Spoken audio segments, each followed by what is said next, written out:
This is a new setup. It's a lot more eye contact between us. It's too, a little I freaky. think. Yeah. You keep I'm trying away. not to look at you. I'm Where looking harder. Hey, welcome to Approximately Correct. I'm Alana Fish. And I'm Scott Lilwall.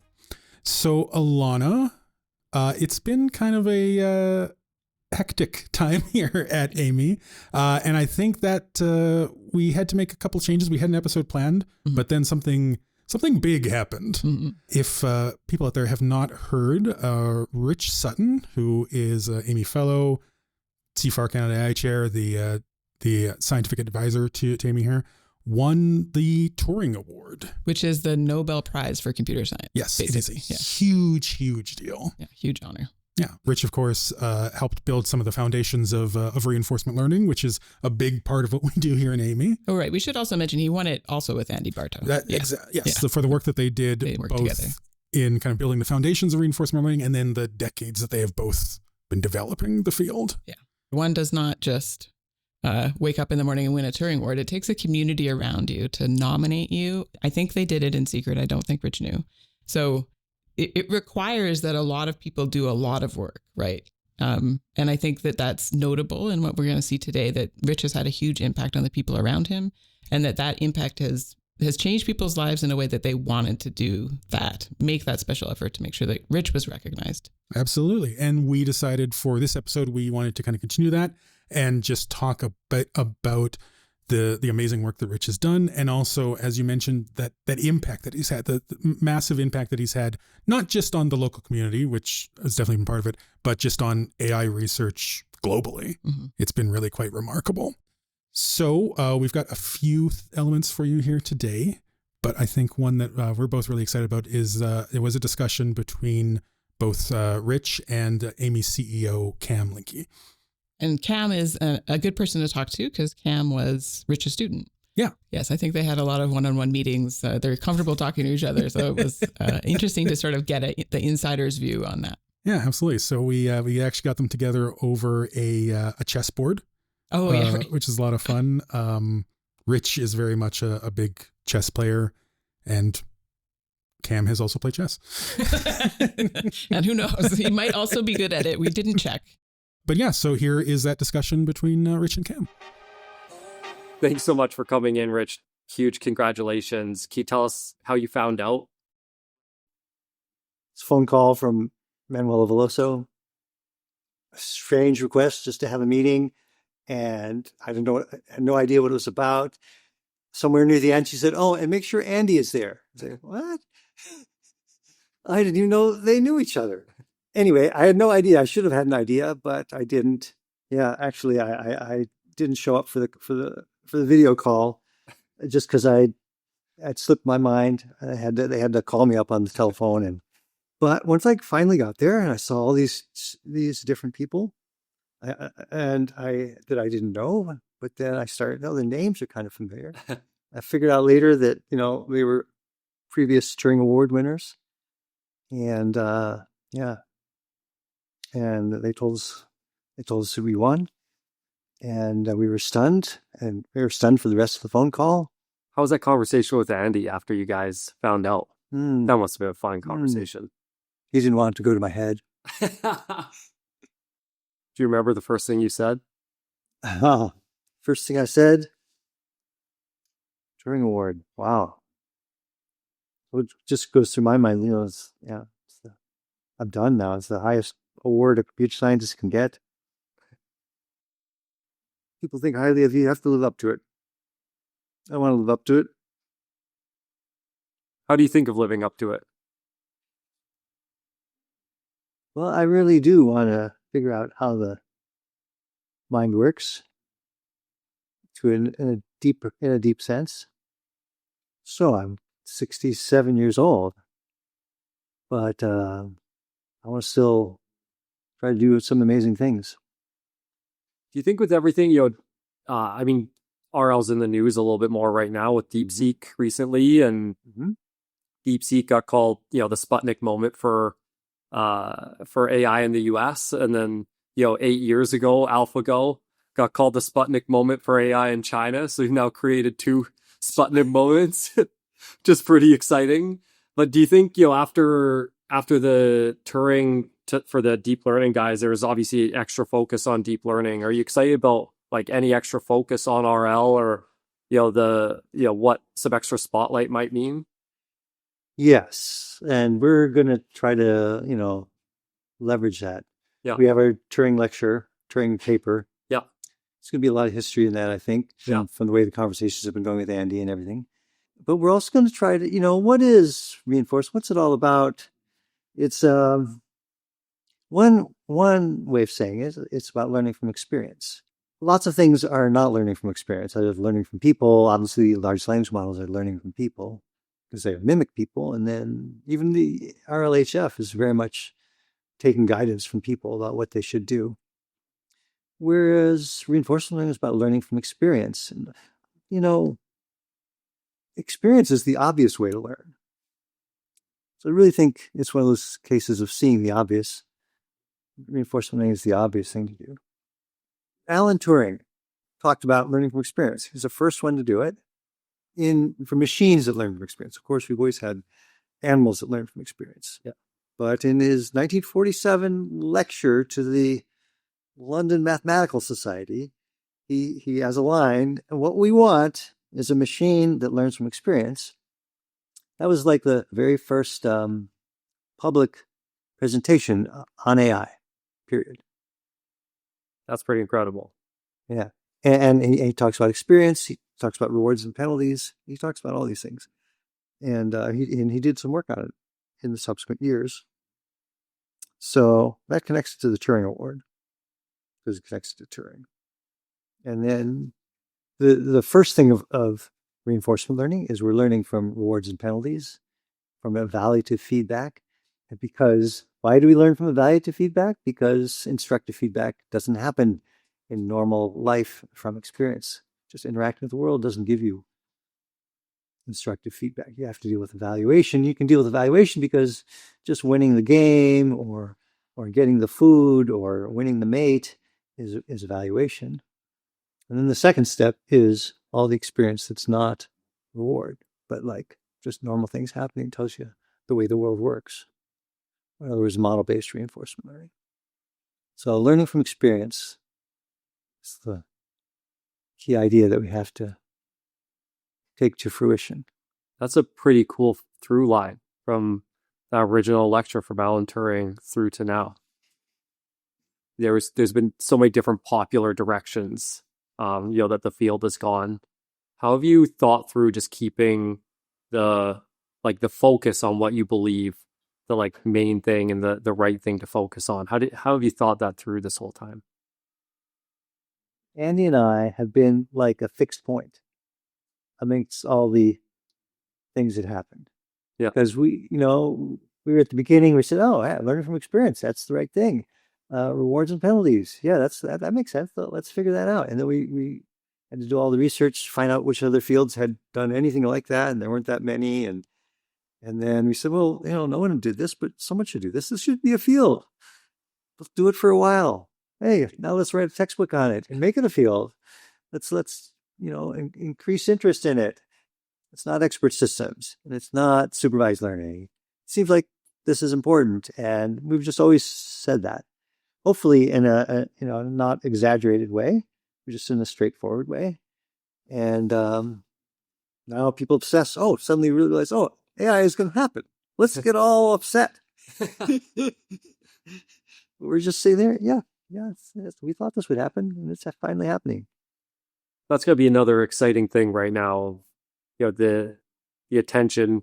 Maybe there's some frustration with how the attention's going on AI, but just overall, the attention on the field, and maybe you've always been able to see the vision of understanding intelligence, but it feels like closer than ever for the amount of time you've spent on this. It must be pretty exciting to see that, feel like it's closer and closer every day.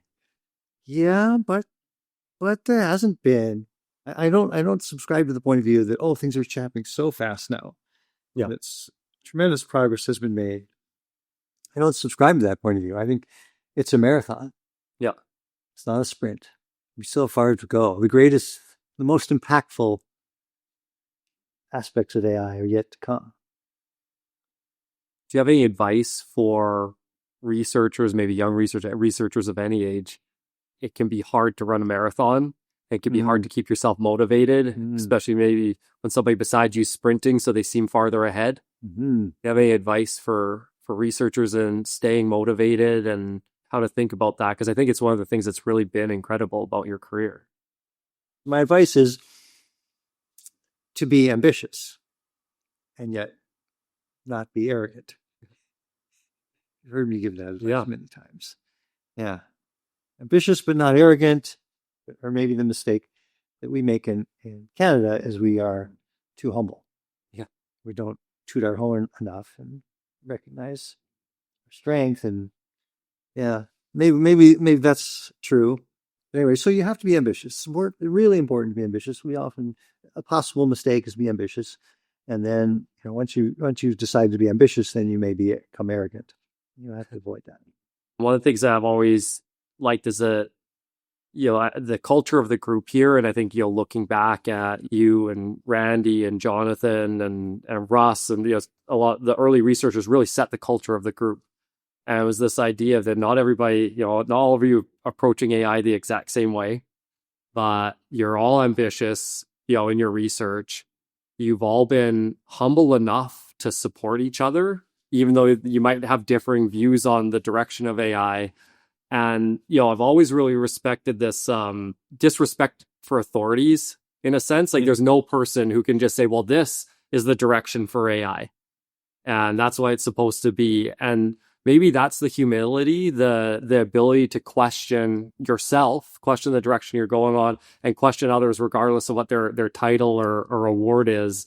And to be able to hold that ambition and that question in your head at the same time feels like something that allows you to keep that ambition without just falling into false humility. There are no authorities in science. So that at once gives you the permission to question anybody, because there are no authorities. Yeah. At the same time, it's kind of deflating, because you might have thought of me as an authority, and I could have played that card. But I'm not. I'm saying I can't. There are no authorities in science is a cool phrase coming from a Turing Award winner. Yeah, I get to use that even more now. Yeah. Okay. Yeah. As an authority on the subject, I can tell you there's no authorities. I have always loved your and Andy's interactions, which I feel like shaped your ideas around there not being authorities in science. How you've pushed each other and held each other accountable to a lot of the things you really believe are true is really cool. Yeah, I think there is just a little bit of tension there, and as you say, that tension holds each other accountable. And I usually say, Andy Barth and I see things almost the same. It's like your brother. Your brother, you think, is totally different than you because he thinks this, but it's just because you spent so much time with him. Yeah, really, from the outside, he's almost the same. But I think you're right about this. We do challenge each other a little bit. That's good. Is that something? It's all good because we see the value of the other's point of view, and it's good. Yeah.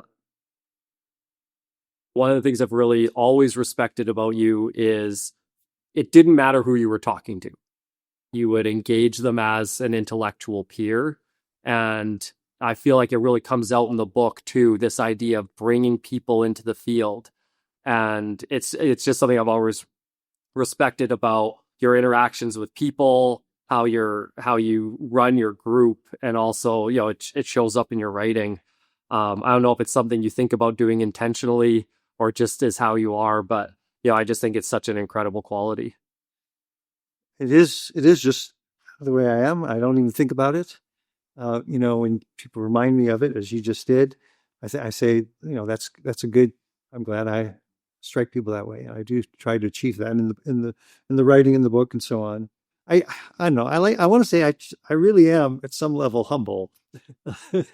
Everyone has insights to share, and I really believe this thing that I say, that the most important contribution that each one of us can make is something that seems obvious to us. We know it so well. their only limitation is that we may not realize that other people don't see it. You want to listen to the people that are thinking in different ways. We want to expand the Overton window of possibilities. I think that's very important. Anyway, it's key to the way, central to the way I think. That's awesome. I couldn't be more proud and happy for you. I couldn't think of anybody that deserved this more. So this is fantastic, Rich. Thank you, Cam. This was fun. I could talk all day. This conversation, it feels like maybe slightly less me getting asked questions like when I was in your office in grad school. So this one was a little bit easier on me, but this was fun. Are we going to finish the game? Oh my God, you could finish me in 2 moves, I assume.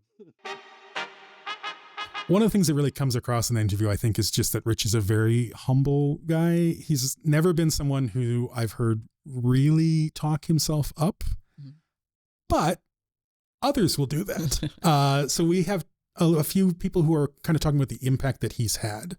And one of them is Mike Bowling. Mike Bowling is also a fellow at Amii. He's also a Canada CFAR AI chair. He has his own set of students in his own lab here working on reinforcement learning. Of course, he was also our first guest on Approximately Correct. That's so true, if you want yeah. to go back and listen to that classic first episode. And I think he talked a little bit about some of his work with Rich there as well, too. So Yeah, some of what Mike did in his career was sort of in defiance of the things that Rich thought were the right next things to do, which of course is the right way to do science. We shouldn't all be doing what everybody else thinks is good. Of course, Rich himself would say that. Yeah. So it's interesting to listen to Mike talk about taking a step in a particular direction that Rich did not encourage, which is sort of funny. Yeah. When we had the celebration for the Turing Award, we had an open mic. So anybody could come up and say anything, and they did. And so Mike actually took the mic and gave a little bit of the background of their relationship and also what Rich has meant to Mike over the course of his career. So let's have a listen to that right now. I first met Rich in 1998. I think it was called the New England Spring Symposium of Reinforcement Learning. But does that sound right to you, Rich? Because I was trying to look it up and the internet has no recollection of this event happening. It was in Amherst. It was the first time I met you, and I was a second-year PhD student. And even then, you should have won a Turing Award. That's how he was treated amongst this community. And he sat down with a second-year PhD student and spent an hour explaining tile coding to me.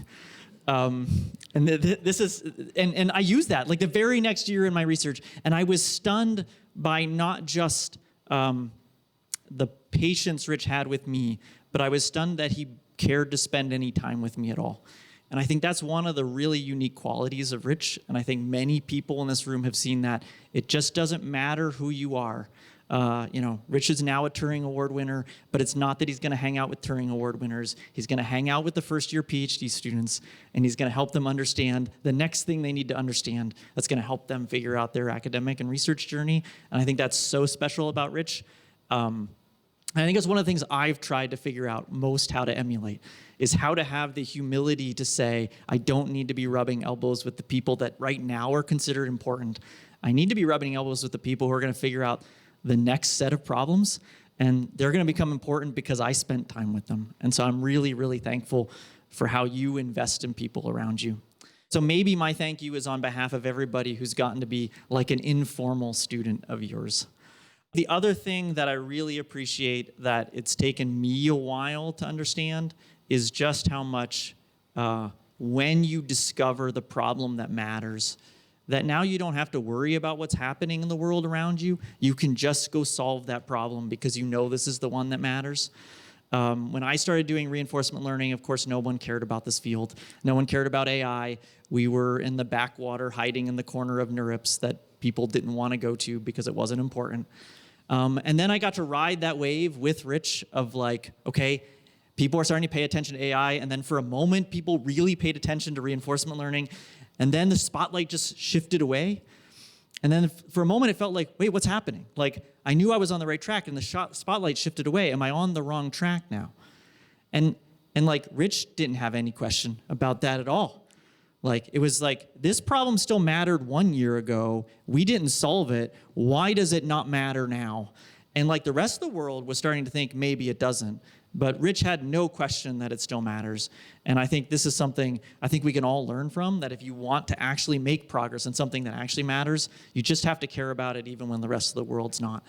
I think reinforcement learning's heyday hasn't even come yet. It's still in the future. I think this Turing Award in some sense is a pre-award for what reinforcement learning is going to do for all of AI in the future. Anyway, like I said, thank you, Rich, and congratulations. One of the things that I noticed about people who have won the Turing Award, you probably also know that previous winners of the Turing Award include Yoshua Bengio, Jeff Hinton, and Jan LeCun. And one of the things that strikes me about what they won for, which is, of course, neural networks and deep learning, is that Jeff Hinton in particular has been working on that for a long time. And he worked on it even though the people around him didn't think it was a good idea. And we're working on other things, actively turning away from the idea of neural networks, turning away from the idea of deep learning, and that brain-inspired machine learning models could be the way forward. I see the same sort of thing in Rich, that Absolutely. He was working on something that didn't have clear community support, at least across the full AI community. He believed in something and he kept working on it, even though it wasn't clear to the people around him that it was the right thing to work on. Yeah. And he continues to do that. I mean, he continues to be working on things that other people aren't actively pursuing. He's the kind of person who carves out a new path and tries to look beyond what's currently happening to what might be the next thing. Honestly, it's one of the things I've always found like really fun when I get to talk to Rich is there is kind of this, I don't know if I'd say like rebellious, but he's definitely someone who finds a lot of value in exploring the ideas that he doesn't feel other people are looking at. And he's not the kind of person that's afraid to explore something that he thinks is important that maybe is not getting a lot of the attention that it should. And that really came out in the podcast that we did with him. Yeah. Right. Where he was both very aggressively pursuing something he felt people weren't paying attention to, but also aware that saying that he was going to jump in and fix it was kind of an arrogant thing to say. And he wanted to make sure that he stayed humble. So, I mean, that also is a window into the kind of person that Rich is. At the celebration, it's obvious that Rich's students really love him. We did have this moment where we kind of had to flood the stage with students for a photo. Yeah. I was worried about the structural integrity of the stage. There was a lot. There was a lot. It's like students love Rich. Yeah. It was kind of like, hey, come in for a photo. And they just kept coming. I know. And the photographer had to keep taking steps backwards. Get out the fish-eye lens. Yeah.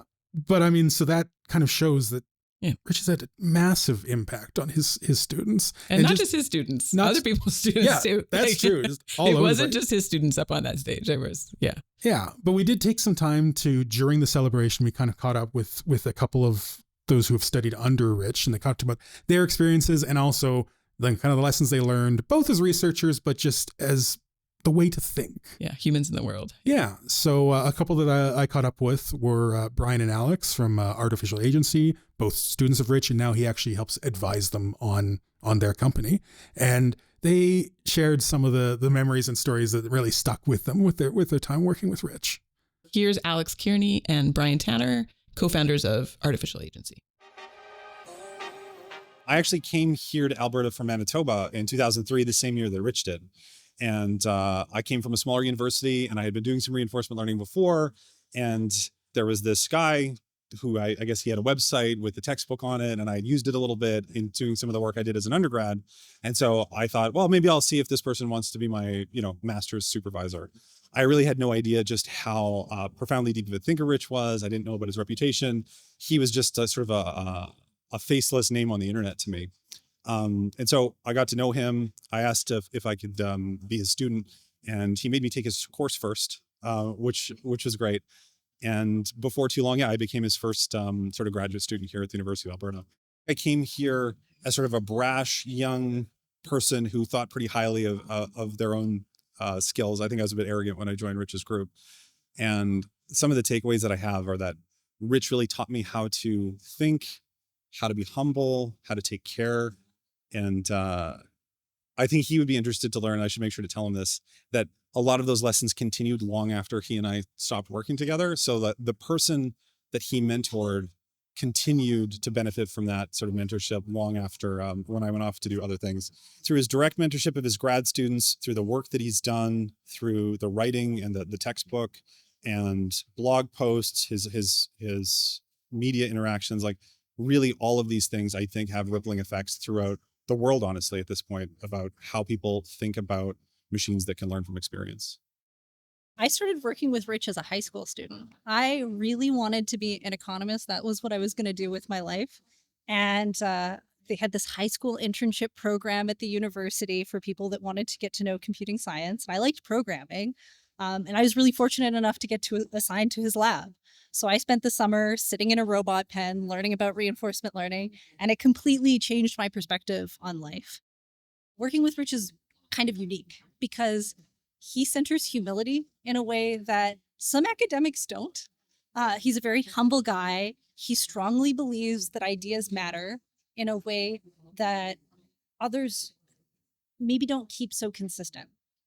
So part of working with Rich is going deep in ideas and trying to understand precisely what you're trying to say and developing that in this way that isn't concerned with the outside world. It's only concerned with the practical effects that are brought to bear.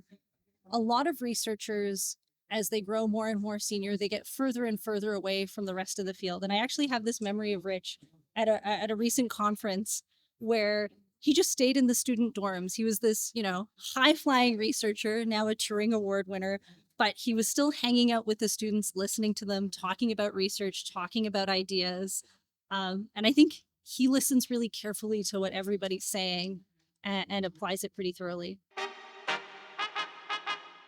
It's so neat to hear from Rich's former students about the lessons that they learned from him over the course of working with him. And I also learned something from Rich over the course of working with him just on our podcast. Before Rich was a Turing Award winner, we spoke to him and he talked about his research journal. Who knows? Maybe it's the reason why he won the Turing Award. We can't for sure say that it wasn't. So just in the 1 hour that we spoke with him, I asked him if he had any tips about how to do research for students and secretly also writing them down for myself. And one of the things he said was that he keeps a research journal. He tries to think about his research every day, write in that journal every day, and also return to the things that he's written to think about whether they were smart ideas or not smart ideas. And, sort of that self-critical lens, which I think is really important to develop in a kind way to yourself. So that's something I've started doing myself. Try to keep a research journal. I certainly don't do it every day, but it's something I'm working on to think through my own ideas, try to keep them clear. I think it also helps me when I meet with my students that I've thought about what they're working on my own before we meet again.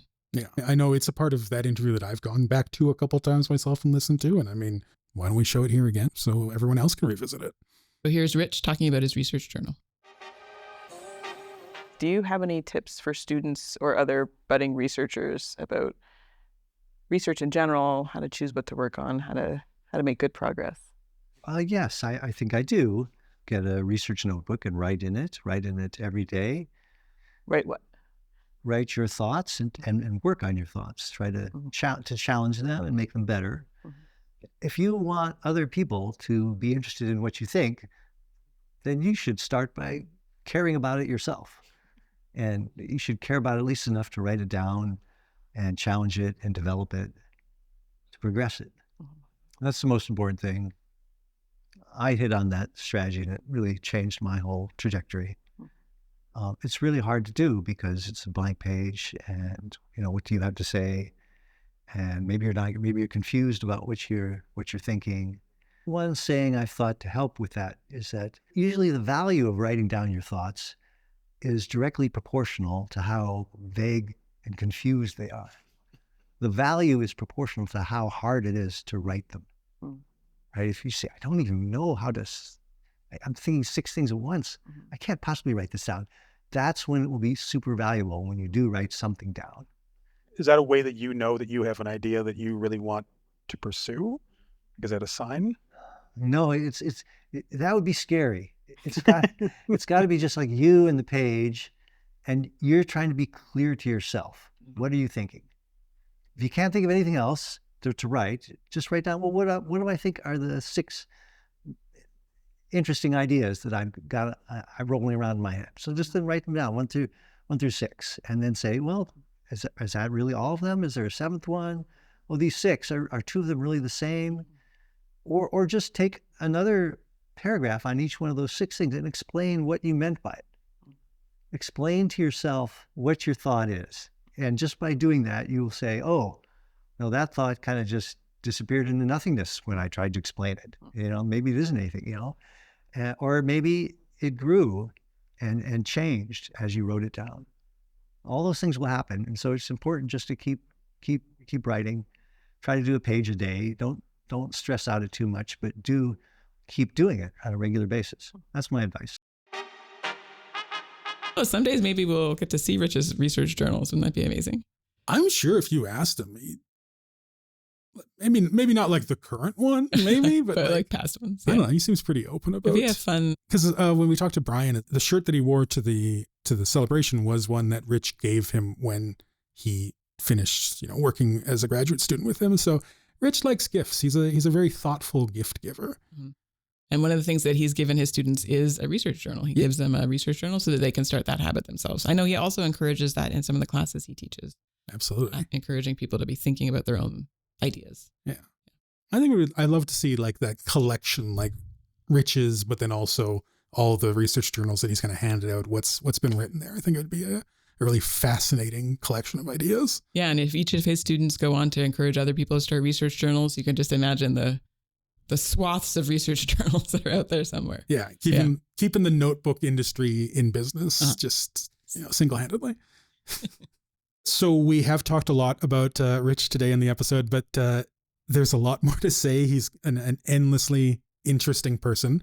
And we do have a little bit more material on our website. There's a lot of stuff. There's interviews with Rich. There's interviews with his students. Yeah, we talk a little bit more about like how reinforcement came to be. We've done a profile, a little bit about how he approaches his research and things like that. So you can also find that on the Amii website at amii.ca.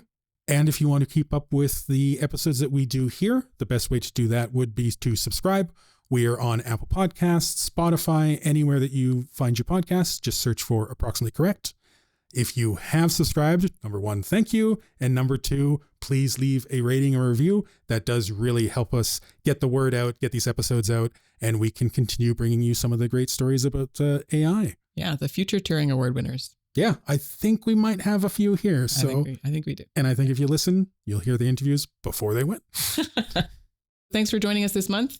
A little bit different of an episode this month, so we'll be back with something a little bit more typical next month for Approximately Correct. So join us then. Until then, I'm Alana Fish. And I'm Scott Lilwall. And this has been Approximately Correct.